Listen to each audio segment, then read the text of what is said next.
Well, good afternoon, everybody, and welcome back to Hybrid Driven.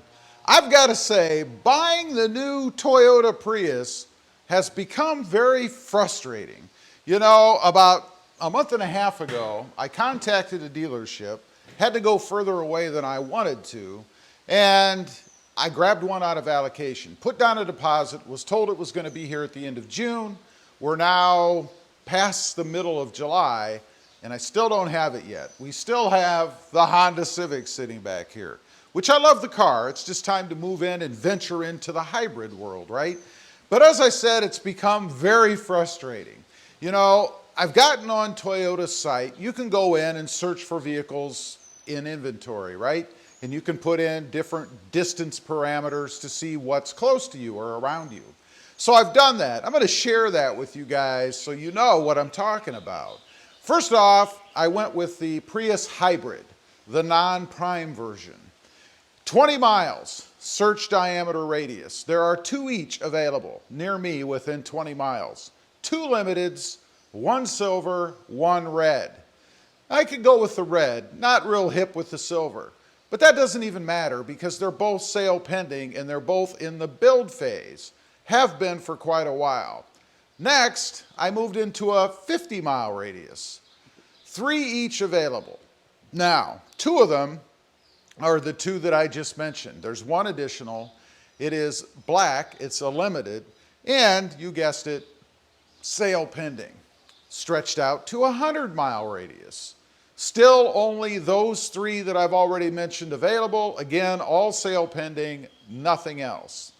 Stretched it to 250 miles. We're now really beyond where I'm willing to drive. I mean, at 60 miles an hour, that's a little over a 4-hour trip.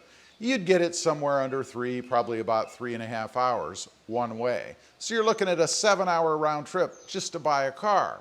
Anyway, at 250 miles, still only those 3 available.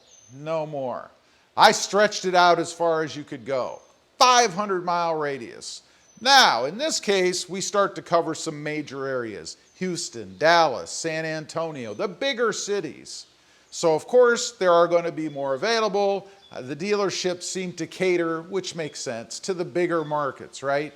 99 plus available, supposedly. However, all, and I looked, are sale pending. So even with those 99 plus, and I guess that could be 99 to infinity, we don't know, you still can't get one. What a bummer. Now, I decided to move into the Prime, and I mentioned before, I probably should have gone with the Prime to begin with. You know, I was under the misconception that the Prime was a strictly plug-in vehicle, like the Tesla. In other words, all electric. Well, that's not true. It is a plug-in hybrid. Meaning it has a battery in it, just like the regular hybrid does, but you plug it in to juice it up to get more range out of it. 44 miles as compared to about 4 to 6 miles with just the regular Prius hybrid. On that one, did the same kind of a search. 20 miles, none available. 50 miles, none available. 100 miles, none available. Before I can even find one, I'm at a 4-hour drive one way, and they have 1 each. It's black, it's in the build phase, and it's sale pending. Lastly, I ran it for 500 miles just to see what was available. There are 11 each, at least listed. Again, availability, no availability, all sale pending. You know, and I started to wonder, because when you look at something and everyone is sale pending, is that really true? Or are the dealerships or Toyota themselves using that sales pending feature to try to create a buzz, desire for the Toyota Prius or any vehicle, Tacoma, Tundra, Corolla, you name it. Their new one that they have out, I can't remember what it's called. Pretty neat looking car, by the way.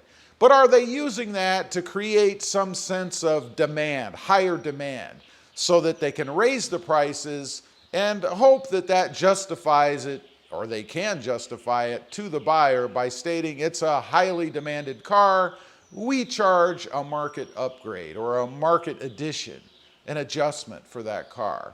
I'm not quite sure. I will say Toyota's got it made if they sell every vehicle they produce. I mean, that's perfect, right? The only hiccup there is if you're not producing as many as you could sell. I mean, Economics 101 says that you want to sell exactly what you make, right? Problem is you never know what that number is. I don't know if that's the case for Toyota. You know, there's been an argument going around on my other channel, Rob Motive, regarding the Tacomas and car sales in general, and that's the way that manufacturers are going. They only want to produce what they can sell.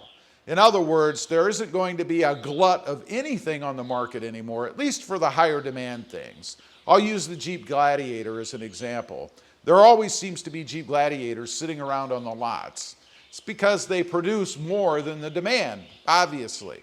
Not the case with the Toyotas, at least the Tacomas and now this brand new Prius. And I understand why everybody wants it.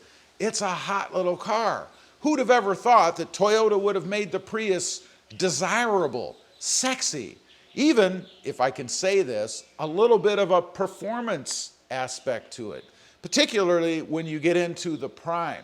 I've seen some testing out there. People have stated that it is a low 0 to 60 in 6 seconds car. A Toyota Prius? Who would have thought? A little bit of a side note, you know, this new Prius is so sexy that the big time car modifiers have taken note of it, the builders. I've seen some Prius, and they're probably just renderings, they'd have to be because you can't get one. But I've seen these renderings of what folks have put out there to do with the new Prius. I gotta say, if anybody actually does this, these things that I've seen, these modifications, it is hot. It is a pretty awesome looking car. What baffles me though is what they're gonna do with the engine. I mean, it is a hybrid, right?